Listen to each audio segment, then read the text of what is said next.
Weird. Welcome everybody to the Synapse Philosophy Group.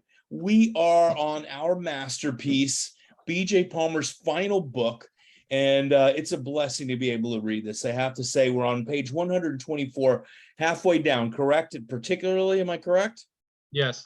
Okay, so we know where we're going. We know where we've been, and we are here to change the world. This is the 1% of the 1% on here right now. And why not? I'm going to start off reading and then we'll just switch around. How does that sound for everybody? It's good to me. And you know what? Can I make Alan? Let me see. I want to make someone, if I'm reading, let's see, I can make you a co-host. Okay. So if you see something pop up and someone needs to check in, you can let them in. Okay. I will try to do that. Because I miss it sometimes when I'm reading. All right, everybody, we are on particularly. That's a tongue twister, I'm telling you. Particularly, this boy began to rely more and more upon innate thought flashes and less on educated opinions of those who surrounded him. They sincerely and honestly advise him. They advise him not to do that way, but preferably he should do what they wanted him to do, some educated way, which his executives and advisors thought was better. More and more, he followed advices of innate.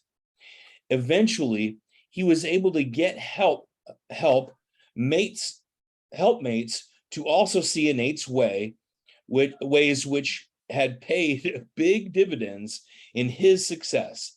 Therefore, he began to listen to their innates. They began to listen to their innates, and they, too, came through as followers of innate process. It's hard to read something when someone is talking in third person. I have to say, it's a little odd. So what's he saying? He's saying the more he acts innately, the more innately people are acting around him. Is that the gist of this? Yeah. Pretty much, because you become that thing and then, people have something to look up to. Okay. Carol, we're 124 at the last paragraph right now. Okay. Okay. Realizing an odd and different kind of transformation was taking place in himself, he wondered if other men and women went through a similar process. How about men who evolutionized old problems into new philosophies, sciences, and art? Had they come through from above down, inside out, with innate thought flashes, being an avaricious reader of the products of intellects of other people, he found they too possessed the same secret method. Occasionally, some writer would endeavor to explain it, trying to aid others to see the light. I think he's talking about himself again.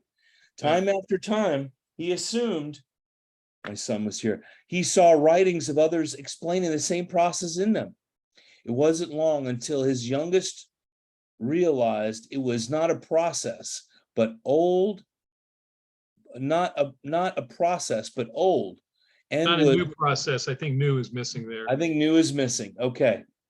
A new process, but old, and was used knowing by others. These types were nonconformist. They refused to fit into usual patterns of education, doing same thing, same ways as multitudes that surrounded him. And if they wished to develop a new philosophy, science, art, all had to go to a source beyond and deeper than the hoarders who squeezed in their outmolded and stagnant products. There's one thing I don't like the word is advice. People adding to our vices. And, the naysayers very often come out of that. And, that's where he was saying even before, what if? And here he's saying, the more we listen and use that tool, our innate intelligence, the better we become at it. What did you guys get out of that section? Anything? Yeah. Carol did. What you got, Carol? You're laughing. So anybody else? All Yeah. right. I think he was looking for, fellow travelers that were aware of innate, and he was happy to find that he wasn't the only one that saw this happen. They may not, some of them may have known it and some of them may not, but he was able to recognize innate coming through other folks as well. Yeah. That's What's right. inter- Garrett, go ahead.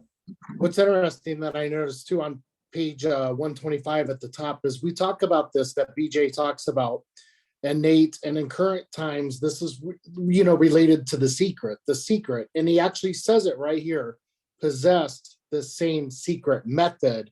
And before that, he's talking about innate, and here the word is actually used in this sentence. So I really identified with that. And what he's talking about is when you become in tune, not only within yourself, you become in tune with others that are also in tune and sequence in waves and cycles.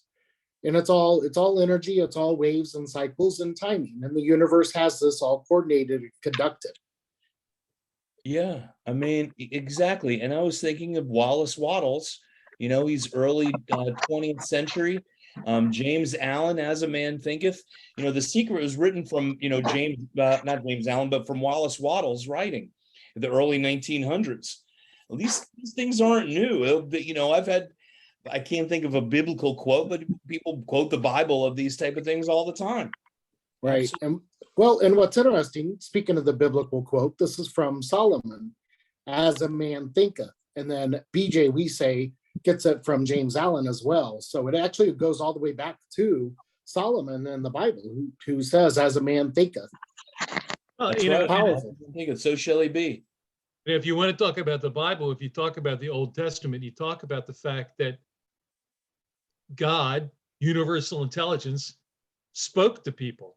Adam says, not Adam, but he spoke to Adam and Eve theoretically, but Abraham says that that God spoke to him, and told him things to do. Moses says that he was inspired, God sent him to talk to Pharaoh and put words in his mouth. So, we don't need burning bushes anymore. We just have to pay attention. maybe the burning bush was just a metaphor for the inspiration. Absolutely. Inspiration means to bring in spirit. Sid Williams got the inspiration of a gingerbread man with an arrow in his neck. And he said, it's all in the Atlas, when he was a student, and we've got the Atkinson. He said, in the Christian world, we call this inspiration. Absolutely. It's how we take action on those type of things. We read Proverbs every day in the office as it relates to the day of the month. And, just to mention Proverbs, you're absolutely on target right there. Absolutely. All right. Who wants to read next? I'm ready to go. Go for it. I'm going to mute everybody out. So we're on 125, second paragraph. Wait. You got to unmute yourself. There we go. Thank you. When was the best time to get an innate thought flash through to educated brain? Obviously, when there is nobody home, when the halls are empty, when rooms are vacant. When is that? When educated is asleep. When is it not there to interfere? When it's not there to interfere or oppose a clear passage. When channels are open. When there is no interference from educated to innate. Between the two brains, for this reason, clearest, best of innate's vast wisdom thought flashes come through at night. Innate is so often insistent that this youngster, again, that's BJ speaking, many a time found his nights consistently awakened with his most brilliant solutions of the most bothersome problems. You know what I just realized? I posted today using the front cover of BJ Palmer's As a Man Thinketh. That was on today's cover. Interesting. I thought through that. I saw that. Thanks for that realization, or that bringing that to light. So yeah, the innate thought flash. BJ later on, they talk about BJ said he would wake up in the night, and the story is that he had a typewriter that had just a roll of paper attached. And he'd get up and just type that information out, And later on, other people would have to break the stuff into paragraphs and stuff, which is one of the reasons some of this is so hard to read, and why there may be so many typos in it, that they just didn't want to change anything that he typed out. But And I can understand that, it's funny. It's like, I get up in the middle, I have my little thought flash book next to the bed, and I get up and write, wakes my wife up. And, I can imagine BJ Palmer banging out on his typewriter next to the bed, Mabel poking him. So what's interesting about this is he had that thought flash. He talks about this particular typewriter that was specially made. And in today's sequence, that's like somebody having unlimited storage for a computer that they have, or speed that you need for a gaming system. This is BJ Palmer typing papers back in the day. And he contacted the typewriter paper company. I can't remember who it was. And they manufactured a specific typewriter just for him, with literally unlimited roll, unlimited paper. I mean, it's really is genius. I mean, it's a word processor, that is the innovative mind of BJ Palmer, absolutely. Today we could go on a computer and just type as long as we want and just keep putting that, just go and go and go until we run out of thoughts, if you will. Right. Right. Go ahead.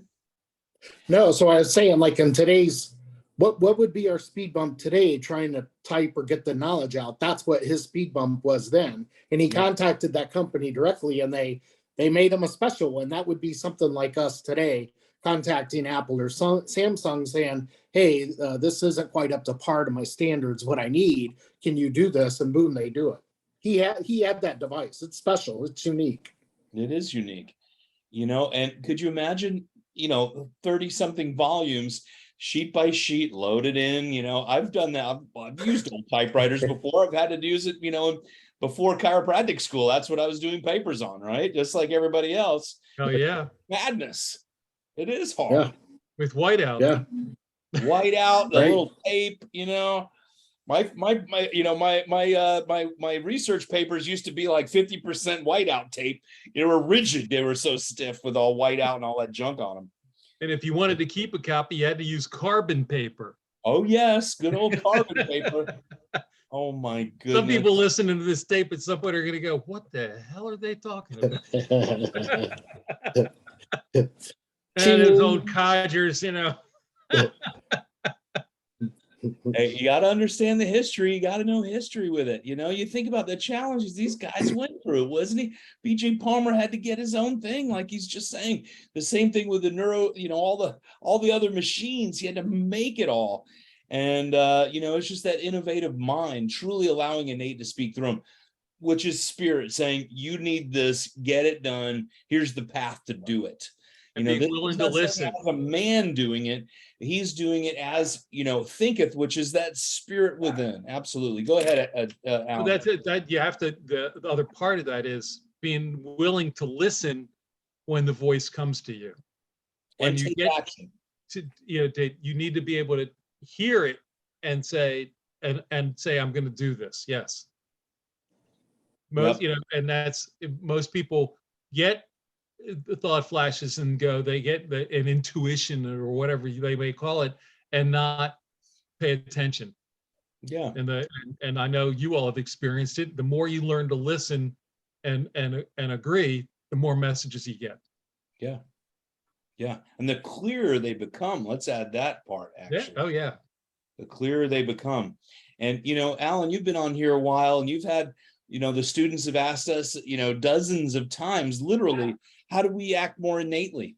And part of it is just start and write it down and then take the action. You have to trust. The trust, I think, is one of the biggest things, right? The trust, because it might seem odd. Why would I go right instead of left? Hey, big guy.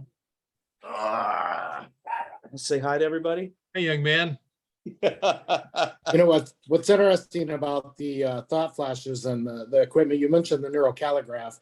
So I've had on my table here for the last couple of weeks, it's not here tonight, a copy of a 1950s General Electric industry service machine book. And on the front cover is a guy carrying by handle a piece of device that looks exactly like a neurocalligraph, What it was a thermometer reading industrial equipment made by GE. And these neurocalligraphs were made by General Electric. The neurocalligraph A's were. And this is the unique thing about history. And like we're talking about BJ Palmer and these thought flashes, like he reached out to these companies that are still here today producing mind-boggling devices. And this is our chiropractor, BJ Palmer, who we're reading about here doing this with General Electric. Just it's amazing. Well, It's amazing. that's what the neurocalligraph was. It was a bilateral thermometer. Right. That's exactly what it was. Yes. Right. Right. Beautiful stuff. Should we go on? Yes, we should. All right. I stopped at where I stopped at bothersome problem.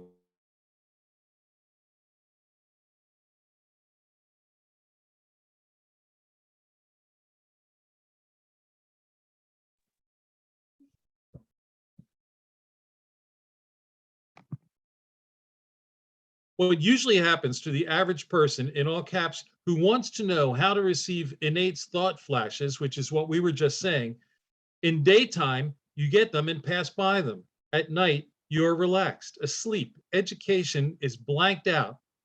Quietly and easily, innate has a solution for some problems which worried education. Innate flashes through your now empty, educated brain. It awakens education. You begin to get ready to commence to think you had a solution. Silently, innate sneaks up on your sleepy self. Innate flashes answers so you may have them. Instead of getting up, having a pad and pencil handy alongside your bed, writing while the idea is in full clarity, you roll over on the other side, education saying, oh, I'll remember in the morning, tomorrow, and then I'll think able about it. And if it's worthwhile, I'll write it down. Right there and then, you made your big mistake. In the morning, education is top man again. Innate is back in its retreat, doing only things which it has to do to keep physical functions in motion. You can't capture that idea when innate wanted to and was willing to give. So you educationally lost it.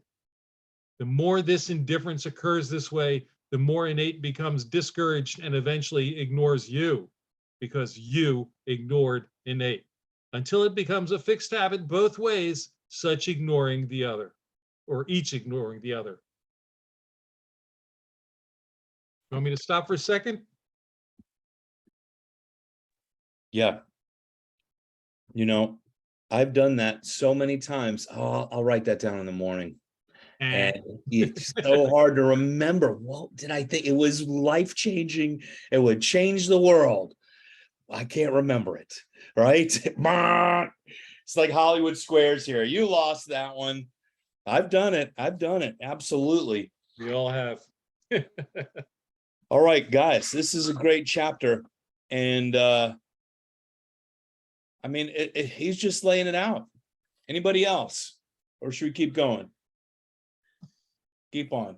I'll go. The ordinary human animal has what are commonly called hunches, intuition, instinct, wee small voice, and sometimes a conscience.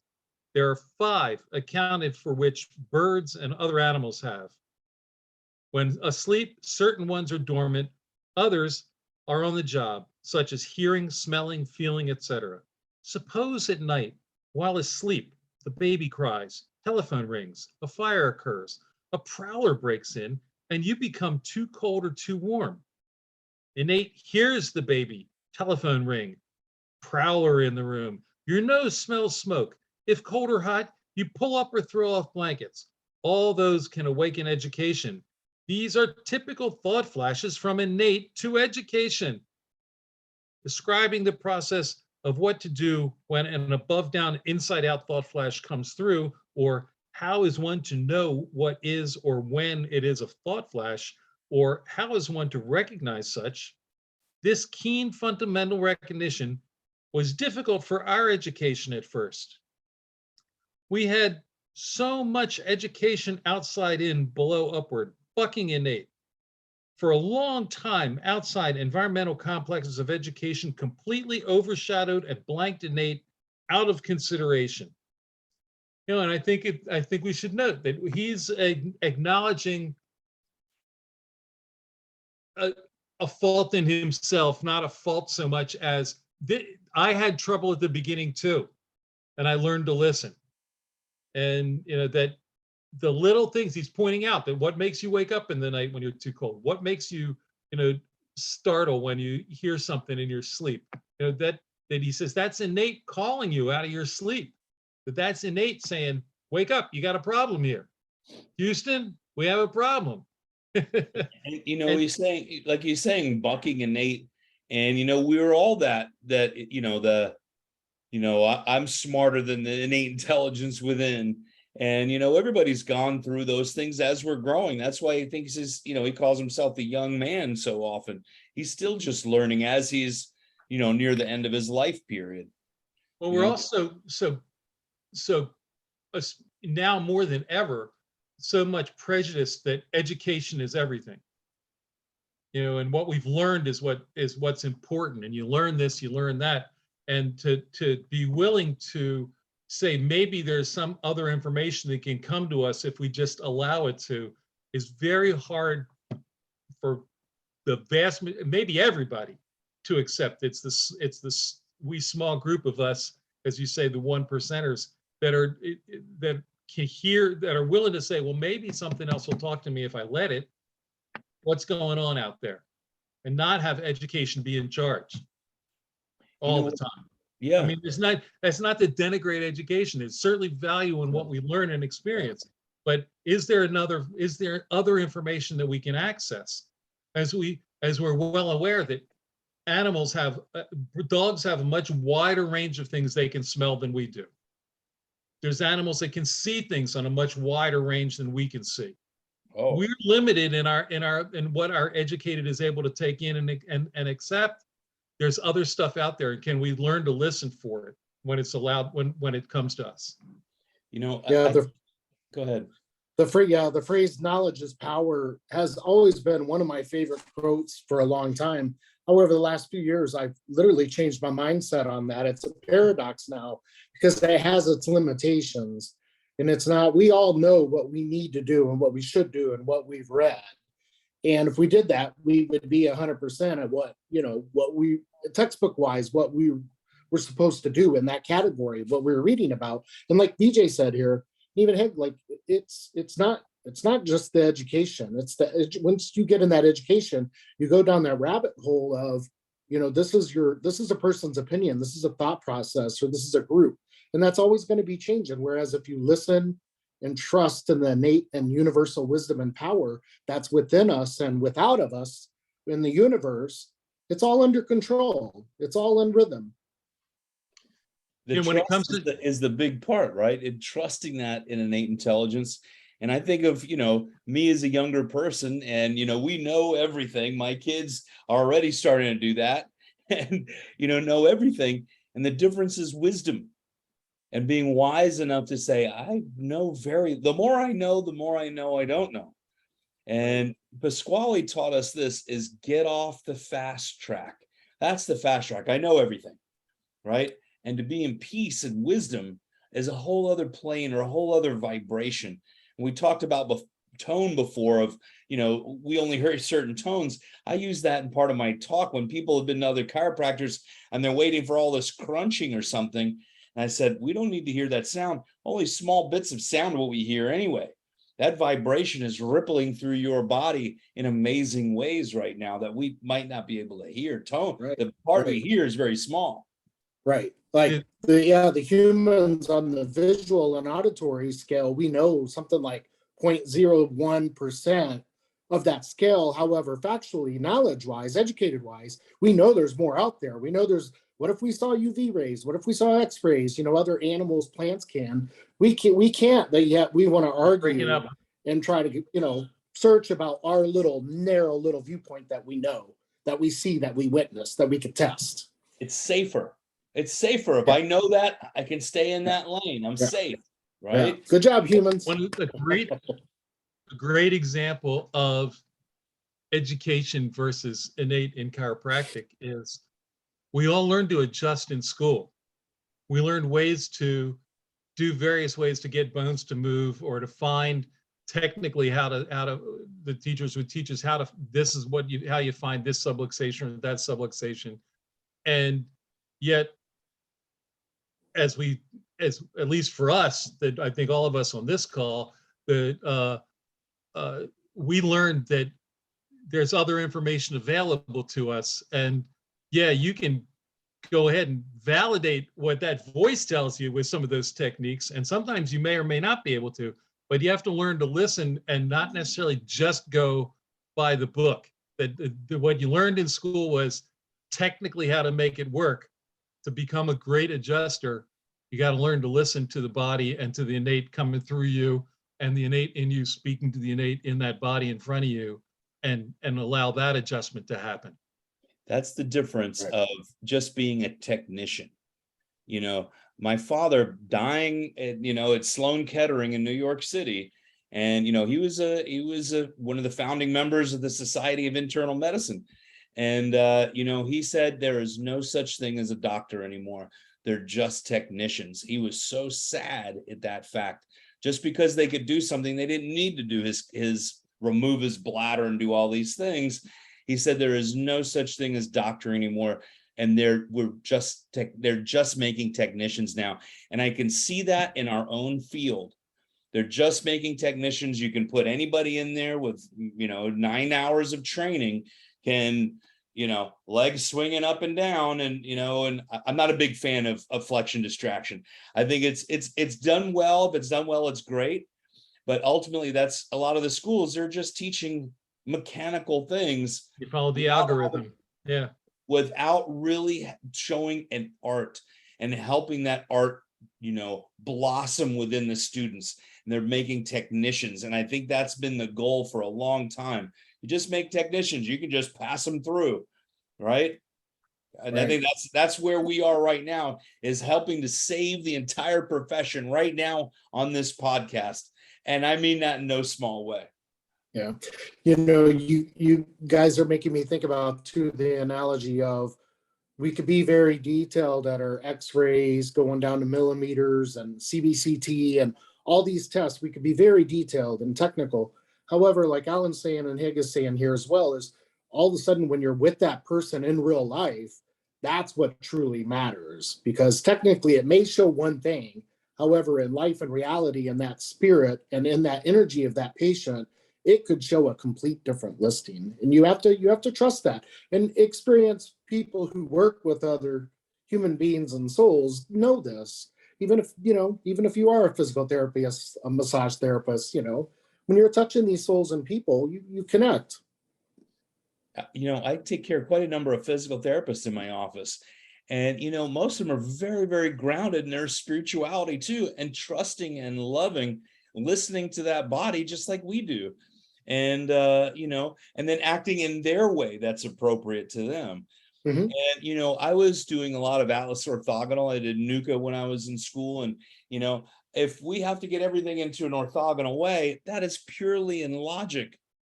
And that might not be what that spirit needs in the moment.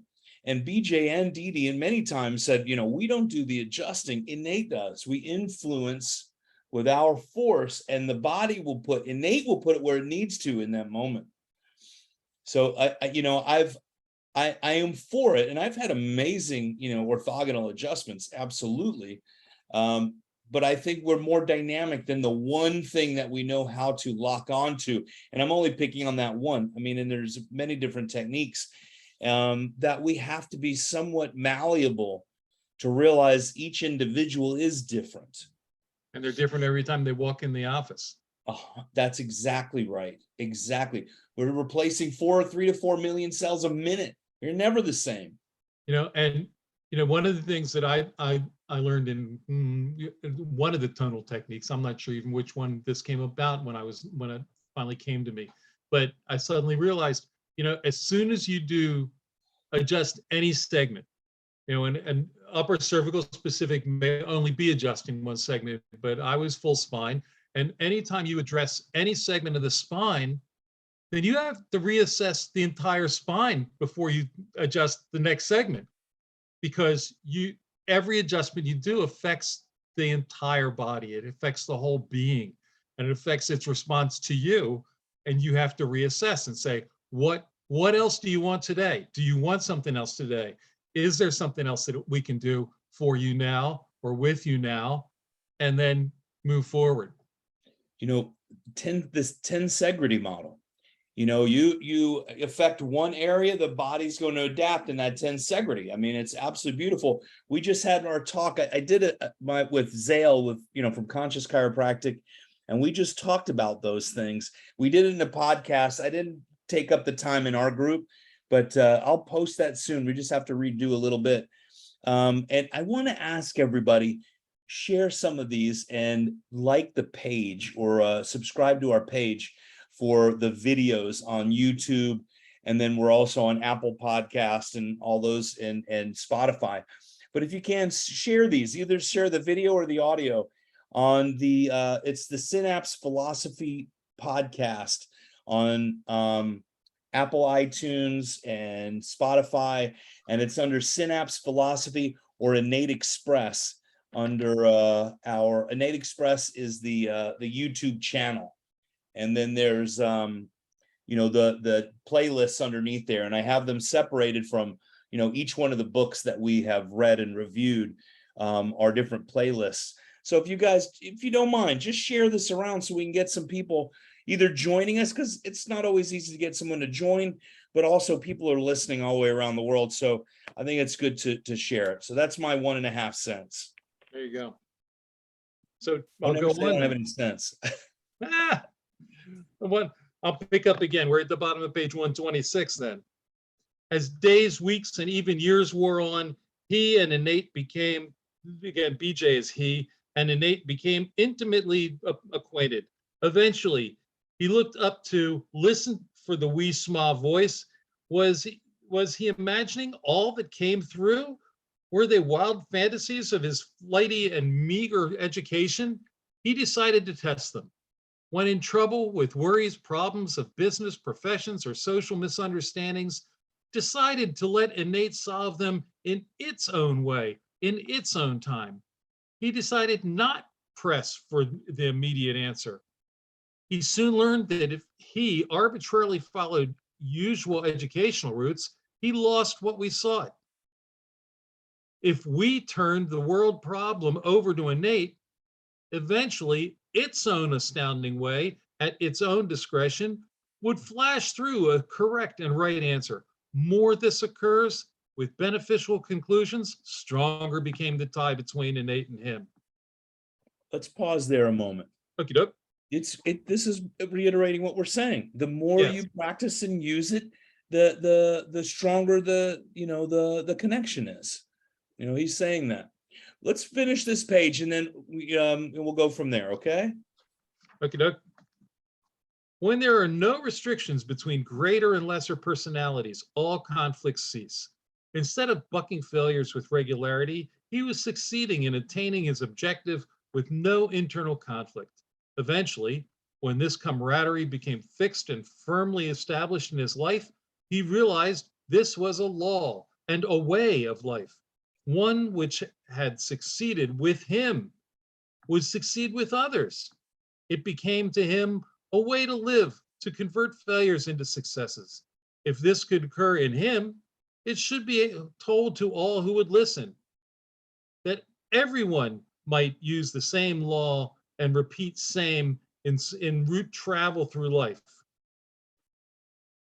Innate then impressed upon him that it became his duty to explain the process, method, and the way he succeeded, that they might duplicate what he did as he did it.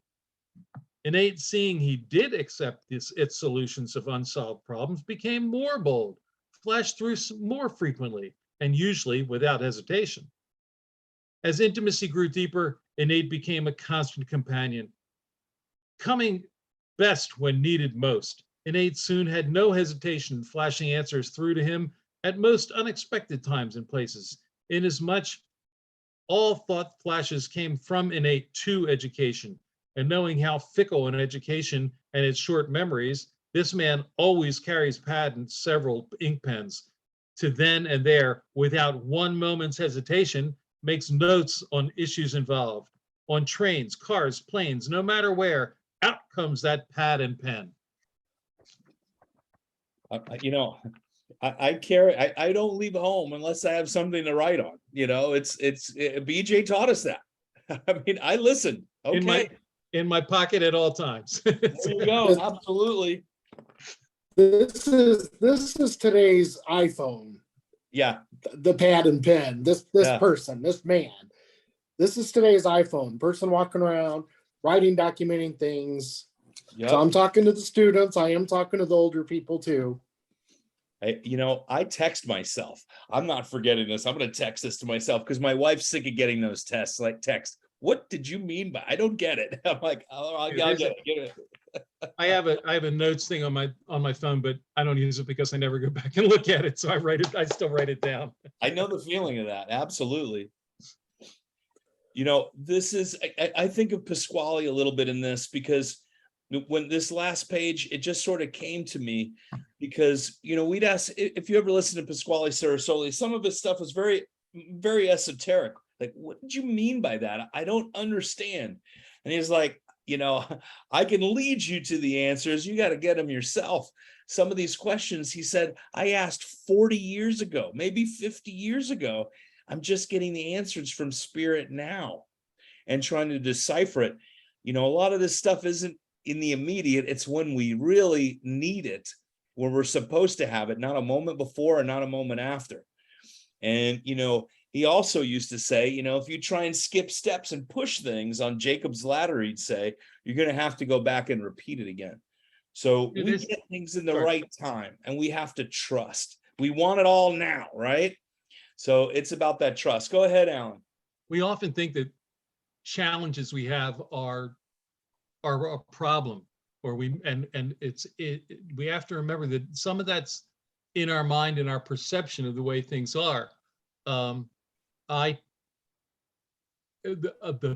sometimes you go 2, 3, 4 years down the line and you realize that it was a gift.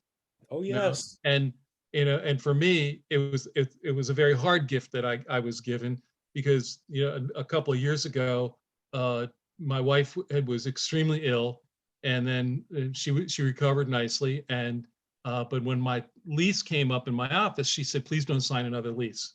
And I closed my office and I retired. My office was at 16th and K in Washington, D.C., 5 blocks from the White House. Then 3 years ago, COVID came. And downtown DC turned into a ghost town. And I would have been paying thousands and thousands of dollars in rent on a street in downtown DC. And my patients were all working downtown and they weren't coming downtown. Yep. And so it was a gift. Yeah. And they led me away from that space in time to save me from God only knows what. And that's an example that I realized, thank you. When I realized it, I was not happy at the time, but when I realized what had happened there, I said, thank you very much. And that's also a matter of acknowledging innate function as it happens in your life. And we look at our challenges as problems, or we can say, what am I supposed to learn? What's happening for me here? And maybe later on you'll find out, and maybe you won't. But that's the way it works. Yeah. That's the way trust in the processes, trust in the innate processes. And it's not always easy. It's not always easy. No, and trust. That's a hard story to tell. Time. I'm sorry, that's a hard story to tell. Yeah. I bet it is. We appreciate you sharing that, Alan. Thank you for sharing that. Yeah, trust in the universal processes and trust in the time. And this is for those individuals who are asking, like, how do I tap in innate? How do I get those thought flashes? These last 2 pages are the 2 go-to pages on how to get in touch with those innate thought flashes and how to really tune into it. And, they were talking about Pasquale, and I was also thinking about Sigafus. Sigafus always highlights about touching into innate through meditation and through meditation and also fasting. wasn't for a diet purpose. It was to literally have your bodily processes be the most innate and pure animalistic things they can do. And it literally made you get closer to God, he said. And I believe that as well, personally. And this is something where you got to trust these processes of innate and universal intelligence. And for those young students here who haven't had those life happenings like Alan have, or Haig have, or even I've had, that have been very difficult while you're going through them, like literally with age and time, you'll have one of these or a couple of these. And it's the beauty and joy of seeing the universe and its cycles and what really occurs, because there's a much bigger thing than what's happening in our own lives. And we're acknowledging that here in these pages. And one of the things that a lot of the native cultures in this country had, the first people, they would do vision quests, and they would go out and have to live in, to become men in the tribe. The story, they would go out and have to live for days out in the wilderness on their own, and they would get a vision, and they in that process, and that was a way of allowing that innate force to come into them. They didn't talk about it in those terms, but we can look at it and go, well, yeah, that's, you were, through deprivation, you became open to it, that your resources were limited, and innate was able to get through because everything else was out of the way already. Yeah, it's getting the outside world out, the addictions of what we live in the world. And, Sigafus was my mentor too, until the day he died. And, we did lots of fasts together. And I remember doing a 7-day fast, water only. And I was saying, I need to do more talks. I'd like to be an international speaker. And within minutes, I got called from Canada, and I spoke at the group in Canada and Quebec. They paid for everything. It was absolutely amazing. Brought my wife, paid for her flight too. And, he talked about you just being clear to those universal, information of spirit, more than forces, right? This is the wisdom of the universe. You're just open to it. And without all those addictions, and things just start happening, you start predicting what's happening. Oh, someone's coming in with, gout in their foot, or, whatever. You can actually create your day so much better when you have the clarity of the outside world put out on the back burner. So How do people walk on fire? Right? How do you get there? And I've done that. I mean, I did it with Chuck Ribley, actually. But Tony Robbins says his fire walks, and it's like, and I still don't know how I did that, but because my feet should have been burned. Those coals were red hot. The fire department came because there was smoke, and they were watching us thinking we were all nuts. Well, you are. Well, yeah, that's true. But it's but again, there's an innate protection at that point, because your body can adapt. Somehow innate allows you in that process, in that moment, because you've become in touch to make that walk, and innate protects you at that moment and allows your body to adapt and allows you to do that walk. I can't explain it. I don't know anybody that's ever done it in any means, but I think that's an example of innate adaptation in the moment. Absolutely. Guys, lady and gentlemen, and everyone else is here. Carol, our honorary PhD, I love having you here. And say hi to Bob for us. We have a meeting tonight, the Florida Chiropractic Society, and we have a meeting at 9:00. Okay, I'm on the board, and if anybody wants to support an amazing group, that is for the principals of Florida Chiropractic Society. So if we don't mind, we're going to end this soon. Okay. If anybody has any last business or they'd like to discuss. Well, we covered some interesting ground tonight, both in the book and in our discussion. So we're at 120. Did we get all the way through? We went through 126. We're on page 128 is where we start. Oh, excuse me. I don't know how I got on 126. I flipped back to right at the top, getting in touch with innate in these chapters.